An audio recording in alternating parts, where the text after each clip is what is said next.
আসসালামু আলাইকুম সবাইকে। হৃদয়ের ঠিকানা গল্পের ৪৫ নম্বর পার্ট। তো বেশি কথা না বলে চলুন গল্প শুরু করা যাক। কিচেনে ব্যস্ত লিপি বেগম আর মারিয়া জামান নাহিদ ভুইয়ার জন্য স্যুপ তৈরি করছেন তারা। এক পর্যায়ে মারিয়া জামান লিপি বেগমকে প্রশ্ন করে, আচ্ছা ভাবি, সেদিন যে উষা দাদাকে এসে বলল সে তৃপ্তিসানকে বিয়ে করতে রাজি, তখন দাদা কোনো প্রত্যুত্তর করেনি কেন? কেমন অপরাধীর ন্যায় মাথা নিচু করেছিল? কারণ কি? মারিয়া জামানের প্রশ্নে লিপি বেগমের হাত থেমে যায়। তপ্ত নিঃশ্বাস ফেলে বলল, ওই ছেলে একটা অমানুষ রে মারি। কত মেয়ের সাথে যে তার ফষ্টি নষ্টি, ছি ছি ছি। ভাগ্যিস আমার সাগর ওসব এনে দেখিয়েছিল তোর দাদাকে, নয়তো দেখা যেত তার সাথে মেয়েকে জুড়ে দিতে উঠে পড়ে লাগতো। মারিয়া জামান ভাব দেখিয়ে বললেন, বললেই হলো, চাইলেই কি দাদা উষাকে দিতে পারতো? সাহস হতো দাদার? আচ্ছা বাদ দাও, আগে বলো সেই ছেলে কি এমন করেছে? কি আর করবে, ছেলে ড্রাগ এডিক্টেড, একাধিক নারীর সাথে তার মেলামেশা, অবৈধ ব্যবসা। মারিয়া জামান বিস্ময়ের সঙ্গে বললেন, এসব আমাদের বাবু জানলো কেমন করে? লিপি বেগম বলল, জানি না, তবে আমার ছেলে লাখে একটা মানতেই হয়। নাহিদের কপাল ভালো অমন হীরের টুকরা মেয়ের জামাই পেয়েছে। মারিয়া জামানও গর্বিত গলায় বলল, আমাদের উষা কি কোনো দিক দিয়ে কম? আর তোমার দাদার সাথে সাগরের ভাগ্যও ভালো যে আমাদের উষার মতো গুণবতী রূপবতী একটা বউ পেয়েছে। আনন্দে লিপি বেগমের চোখে জল চিকচিক করছে। হাসি হাসি মুখ করে বলল, সেই রে, আমরা কি এমন দিন ডিজার্ভ করি বল? আজকে কত হাসি খুশিভাবে দিনটা কাটানোর কথা ছিল, আর এখন দেখ, আল্লাহ সব ঠিক করে দিক, আমার ভাইটাকে সুস্থতা দান করুক। মারিয়া জামানও ব্যথিত মনে বলল, আমিন সুম্মা আমিন।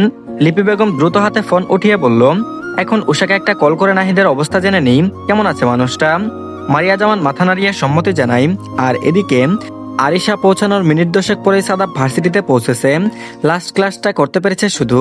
ক্লাস শেষে মাঠেই গুল করে বসেছে সবাই। সাদাব, শুভ, লিটা তিনজনে একত্রে বসে আছে। আরিশা গিয়েছে লাইব্রেরিতে। শুভ উষার বাবার খোঁজ খবর নিচ্ছে, এটা সে জানতে চাইছে। সাদাবও ধৈর্যের সাথে সব কথার উত্তর দিয়ে যাচ্ছে। এক পর্যায়ে শুভ জিজ্ঞাসা করলো, তুই আরিশার সাথে এমন করছিস কেন? রিজন কি? সাদাব বিরক্ত হলো, মুখে বিরক্তিকর ভাব স্পষ্ট। গম্ভীর স্বরে বলল, আমি এই বিষয় নিয়ে কথা বলতে চাচ্ছি না। এক কথা তোদেরকে কয়বার বলা লাগে? না করি আমাকে এসব ব্যাপারে কোয়েশ্চেন করবি না, কানে যায় না? লিটা বিরক্তিকর স্বরে বলল, আমরা এখানেই আছি স্যার, এভাবে চিল্লানোর কোনো মানেই হয় না। শুভর এবার রাগ লাগলো প্রচুর। বেটা কয়দিন এই ভাব দেখাবে? কষ্ট তো নিজেও পাচ্ছে। দেখ সাদাব, ঢং ভাল লাগে না, খোলাখুলি কথা বল, রিজন কি? ছোট থেকে একসাথে বড় হয়েছিস, এমন স্মল একটা ইস্যু নিয়ে এত বড় কাহিনী করার তো কোনো মানে নেই। ব্যাপারটা কথা বলে মিট করে নে। তোর এই নীরবতা মেয়েটাকে কষ্ট দিচ্ছে, ভেবেছিস একবার কতটা অসহায় হয়ে পড়েছে ও? সাদাব এবার পূর্বের ন্যায় চেঁচিয়ে বলে উঠল, বাল আমার বাল পাচ্ছে। সে যখন এমন করেছিল তখন মাথায় ছিল না? একটা বাইরের মানুষের জন্য আমার সাথে কিভাবে ওইরকম বিহেভ করতে পারলো? আর তুই শালা বুলশিট এটাকে স্মল ইস্যু বলছিস? এখন আমি জাস্ট একটা মেয়েকে হাই বলে তার থেকে একটা নোট চাইবো বা একটু হেসে হেসে কথা বলবো, দেখিস তো রিয়াকশন। আমাকে দেখি এইটুকুতেই লুচু বানিয়ে ছাড়ে। আর যদি মেয়েটার পাশে বসে হেসে একটু ফ্লার্ট করার চেষ্টা করি, যদিও সব ফান, তাহলে কয়বার সেই মেয়েকে আমার বেডরুমের বিছানায় নিয়ে যাবে তার হিসেব নেই তখন। আর আমি তাকে ভালো মন্দ বোঝাতে পারবো না, না করতে পারবো না কার সাথে মিশবে আর কার সাথে মিশবে না। শুভলিটা দুজনেই সাদাবকে রাখতে দেখে ভরকে যায়, কারণ এত বছরের বন্ধুত্বে রাগী সাদাবের দেখা তারা খুব কমই পেয়েছে। সবসময় হাসি খুশি প্রাণবন্ত এক সাদাবকে দেখেছে। হ্যাঁ, সাদাব রেগে যায়, সেই মাত্রা অতিক্রম হয়ে যায়, তবে সেটা আরিশার ব্যাপারেও হয়। ও উল্টাপাল্টা কাজ করলে সাদাব এমন রেগে যায়।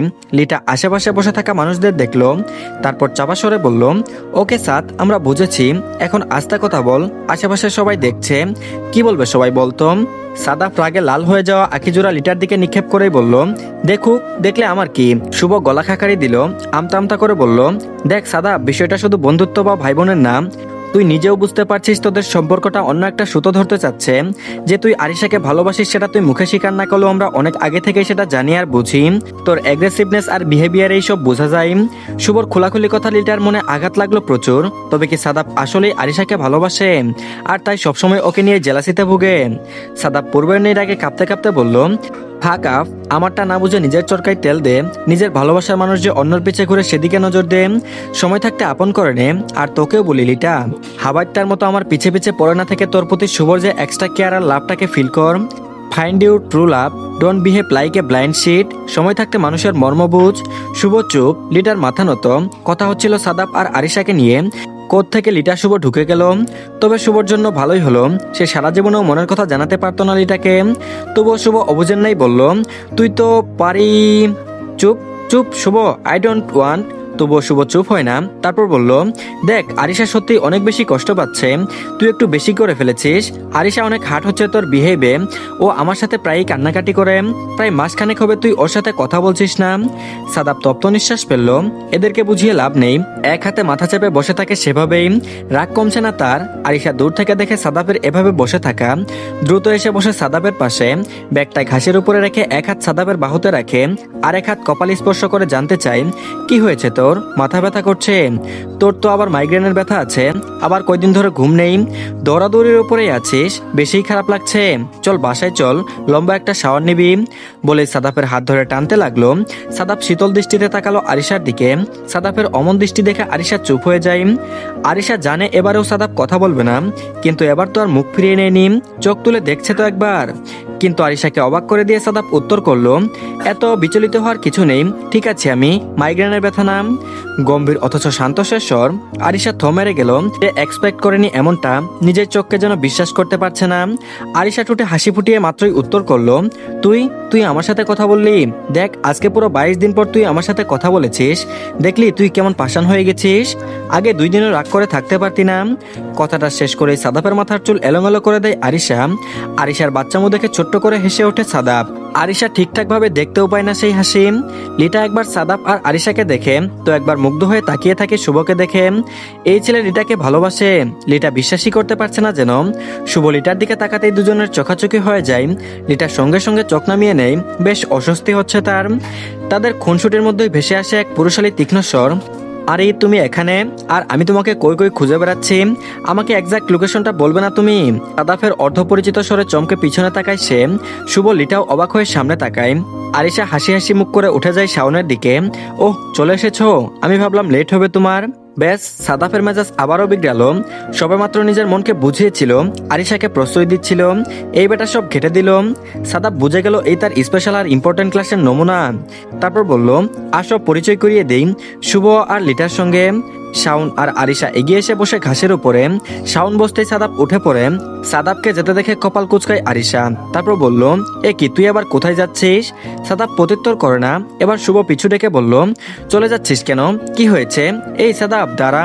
সাদাপ বলল, আমাকে হসপিটালে যেতে হবে, থাক তোরা। নেহাল মাকে নিয়ে সবাই হসপিটালে পৌঁছায়। রিসেপশন পেরিয়ে যেতে রিসেপশনে থাকা ব্যক্তিটি পিছু রাখে তাদের। যেহেতু কয়েকদিন যাবৎ ওনারা হসপিটালে আসা যাওয়া করছেন, সেহেতু চিনে সবাই। আর স্পেশালি রুগীর থেকে একটা খাম রেখে গিয়েছে, যেটা ওদের হাতে পৌঁছানো উচিত। মাকে দাঁড় করিয়ে নেহাল এগিয়ে যায় রিসেপশনের দিকে। জি বলুন, দরকার কোনো? রিসেপশনিস্ট বলল, জি স্যার, আসলে আপনারা যে রুগীকে দেখতে যাচ্ছেন, ওনারা আসলে ডিসচার্জ হয়ে গেছেন কিছুক্ষণ আগে, এবং যাওয়ার সময় এই খামটা ম্যাম আমাদেরকে দিয়ে গেছে, বলেছে পরিবারের একজনের হাতে পৌঁছে দিতে। এমন একটা কথায় নেহালের মাথায় যেন আকাশ ভেঙে পড়ে। যেই ভয়টা তারা পাচ্ছিল সেটাই হলো। নেহাল হাত বাড়িয়ে খামটা হাতে নেই, রাগে গা জ্বলছে তার। মামা অসুস্থ, এ অবস্থায় এত বড় সিদ্ধান্ত উষা না নিলেও পারত। সাগর কি করবে ভেবে যেন অন্তরাত্মা শুকিয়ে যাচ্ছে তার। ছেলেকে দাঁড়িয়ে থাকতে দেখে নাবিলা ভুইয়া এগিয়ে এলেন। কি হয়েছে, দাঁড়িয়ে পড়লে কেন, কি বললেন উনি? চলো ভিতরে, বলেই নেহালের হাত ধরে টান দিল নাবিলা ভুইয়া। তারপর বলল, দাঁড়াও আম্মু, ভিতরে কোথায় যাচ্ছ? উষা ছোট মামাকে নিয়ে চলে গেছে। নাবিলা ভুইয়ার কপাল কুঁচকে আসে। চলে গেছে মানে? 8 ঘন্টা যাবৎ সাগর হাতে খামটা নিয়ে বসে আছে। মনের ভিতরে ভয় বাসা বেঁধেছে গাঢ়ভাবেই। সে যা ভাবছে যদি তাই হয়, সাগর তাণ্ডব চালাবে। সেই তাণ্ডব না, এই ভুইয়া বাড়িতে আগুন লাগিয়ে দেবে। উপস্থিত সকলের চিন্তায় মাথা ফেটে যাচ্ছে। একে তো অসুস্থ রোগী, তার উপরে একা একটা মেয়ে কিভাবে কি করবে? নেহাল আর গালিব সাগরের দিকে এগিয়ে আসে। বন্ধুর কাঁধে হাত রেখে বলল, তুই যেটা ভাবছিস সেটা নাও হতে পারে, কারণ ওইটা তো তোর কাছে, উষা পাবে কিভাবে? নেহালের কথায় সাগর শীতল দৃষ্টি নিক্ষেপ করে ওর দিকে। গালিব নেহালকে পাশ কাটিয়ে সামনে গিয়ে বলল, দেখ ভাই, আমার মনে হয় এটাতে চিরকুট আছে। উষা যে চলে গেল সেই ব্যাপারে চিরকুটটাই কিছু লেখা থাকতে পারে। এবারেও সাগর নিশ্চুপ, হৃদয়ে রক্তক্ষরণ চলছে, কিছুতেই মনটা শান্ত হচ্ছে না। পরিবারের সকলের অবস্থাই করুন। সাগর তীক্ষ্ণ দৃষ্টিতে পরখ করে নেয় একবার সকলকে। তার বিশ্বাস এই পরিবারের কেউ উষাকে সাহায্য করেছে। সাগর খামটা গালিবের দিকে এগিয়ে দেয়। তারপর বলল, আমার সাহস হচ্ছে না গালিব, তুই প্লিজ এটা খুলে দেখ, কি আছে এতে? গালিব মাথা নাড়ায়, বন্ধুকে আশ্বাস দিয়ে বলল, যাই হোক বন্ধু, তুই নিজেই খুলে দেখ, এমনও হতে পারে চিঠিটা স্পেশালি তোকে নিয়ে লেখা থাকতে পারে। সাগর সন্দিহান দৃষ্টিতে তাকায় আবারও গালিবের দিকে, গম্ভীর স্বরে বলল, তুই এতটা শিওর কিভাবে যে এতে উষার লেখা চিরকুটি আছে, আবার স্পেশালি আমাকেই লিখেছে? এত কিসের সিউরিটি তোর মধ্যে? গালিব থতমত খেয়ে যায়। সে কি বললো আর বন্ধু কি বুঝলো? গালিব ভাবলো উল্টো তাকে সন্দেহ করতে শুরু করেছে। আনবিলিভেবল। গালিব একবার দেখে উপস্থিত সকলের ভাবভঙ্গি, সাগরও দেখে সন্দিহান কিছু পায় কিনা। তবে সকলেই কেমন দৃষ্টিতে তাকিয়ে আছে গালিবের দিকে। গালিব হতাশার শ্বাস ফেলে বলল, আমি নিজের ধারণা থেকে বললাম, আর কিছু না। তুই যা ভাবছিস তা তো নাই। তো ধন্যবাদ সবাইকে, এই পার্টটি এই পর্যন্তই। পরবর্তী পার্টও দিয়ে দেওয়া হয়েছে, সবাই দেখে নেবেন। আর সবাই অবশ্যই চ্যানেলটিকে সাবস্ক্রাইব করে দিয়েন, আর ভিডিওতে অবশ্যই লাইক দিয়েন। তো ভালো থাকবেন সবাই, আল্লাহ হাফেজ।